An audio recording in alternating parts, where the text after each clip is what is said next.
بسم الله الرحمن الرحیم. ګران دوستانو السلام علیکم ورحمت الله وبرکاتو.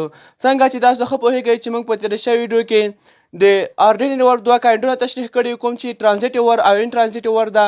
نن موږ د اردینري ورب دریم کاینډ راخیستی کوم چې ریګولر ورب ده. دې ته موږ انګلیش کې ویک ورب هم ویلی شو، پښتو کې ورته وایي فعل احسان. موږ لیکلی دي چې واټ از ریګولر ورب. دې مطلب دا شو چې فعل احسان څه ته وایي.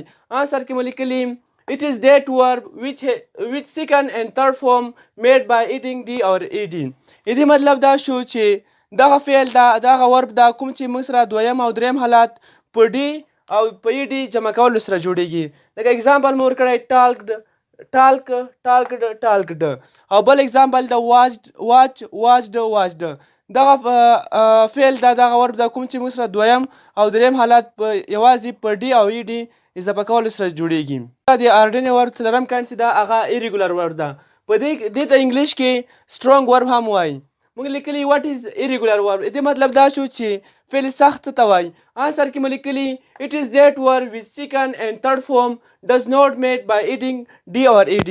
دې مطلب دا شو چې دغه فعل دغه ورب دا کوم چې دویم او دریم حالات په ای ډي جمع کولو سره اضافه کولو سره نه جوړیږي. اگزامپل مو ورکړی go went gone او بل اگزامپل دا سی سا سین.